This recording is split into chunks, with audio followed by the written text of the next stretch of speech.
Guys, welcome to the channel. Welcome back, welcome. This video is called How to Stop Narcissistic Manipulation.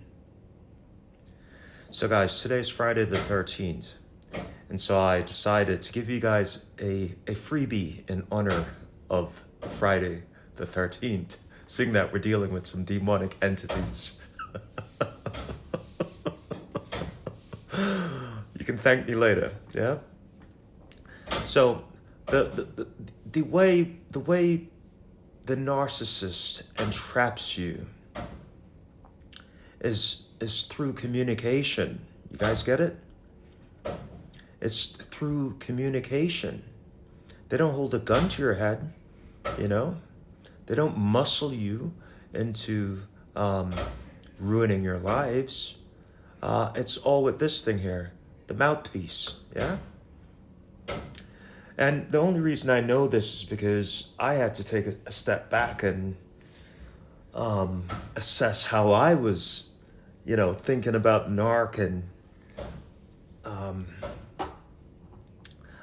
really take stock of how they're trying to control me in my life, right?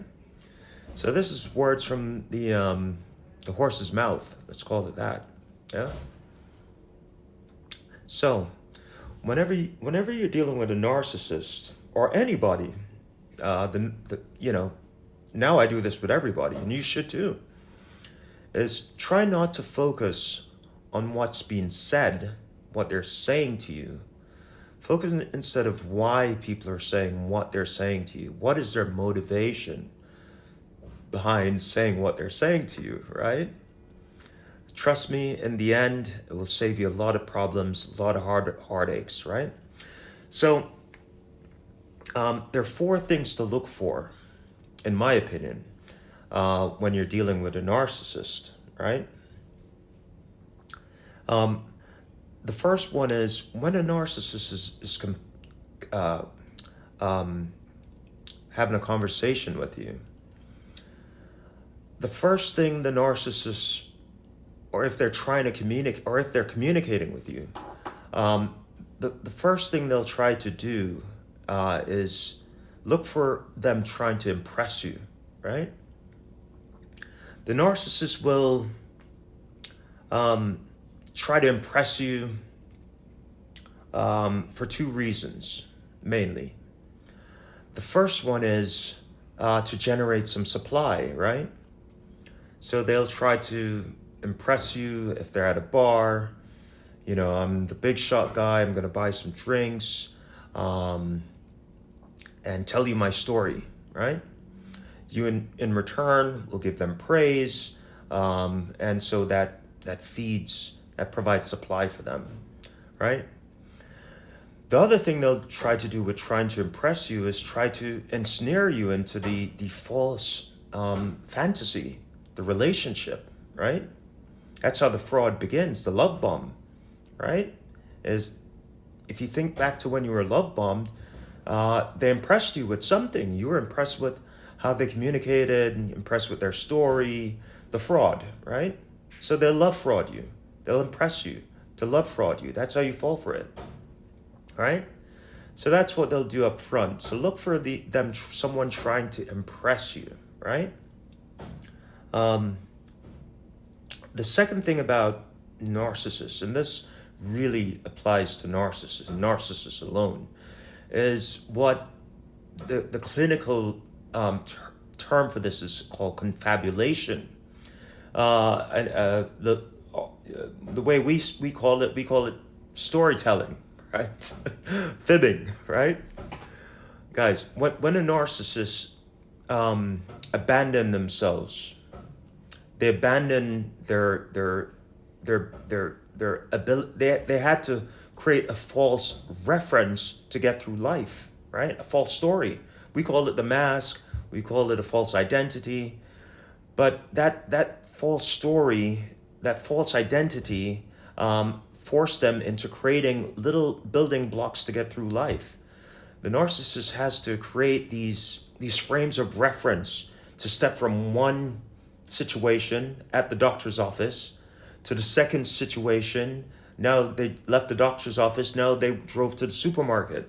So they have a frame of reference for how the supermarket should be, right? And whatever happens in that frame of reference when they get there, whatever interactions they have, because their memory is so disjointed, because they don't have a true self, they have to fill in the gaps, right?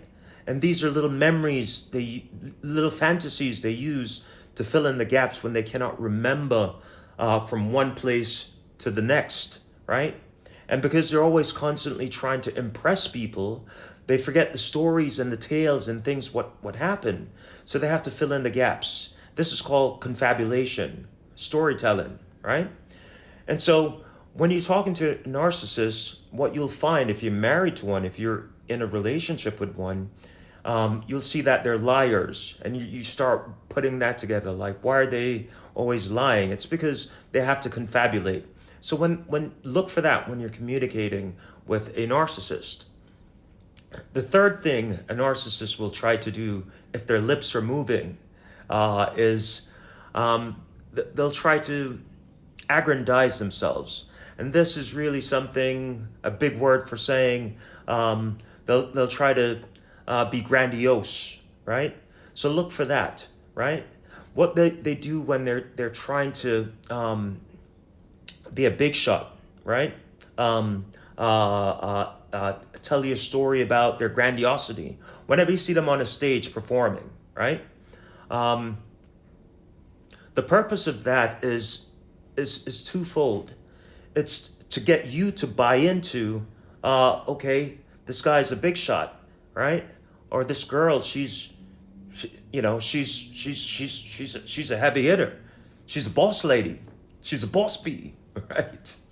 So when they're doing that, what they're trying to do is to, one, have you buy into the fantasy, right? That they're some grandiose person, right? So when you see someone trying to act that way, always ask yourself the question, why are they trying to be grandiose? Why are they trying to be bigger than who they are?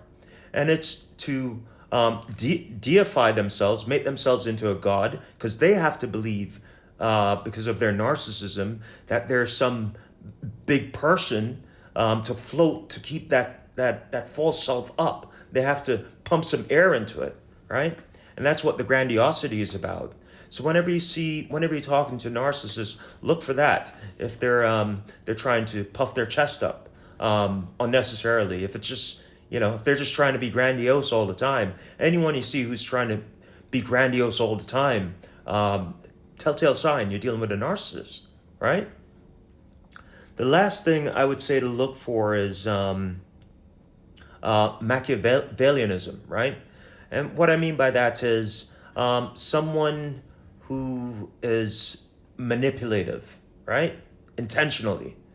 So a narcissist will manipulate you to create a mental bond with them, a tie-in, right? And this is proven medically. There's a neurochemical bond you form with the narcissist. That's why they control you, right? That's how they manipulate you. You start thinking like the narcissist. They program you. Their intention is to get you wired in tune with them, right? And it's proven in psychology that you end up thinking like the narc. You end up jumping when the narc says how high to jump, right? They program you. And that's the purpose of narcissistic manipulation, right? So whenever you see someone trying to manipulate you, trying to talk you into doing something you don't really feel comfortable doing, that's manipulation. And they do it for that purpose, is to control you, right?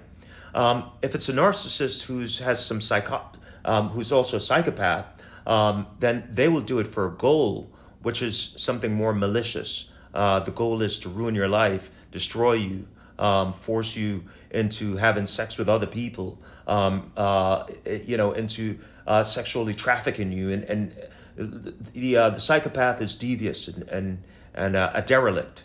Okay, but those are the four things to look out for. Also, if a narcissist says, "I'm not trying to manipulate you," if you're talking to someone and they say that, they're trying to manipulate you. So look for that one. That's a bonus. I'll see you guys on the next video.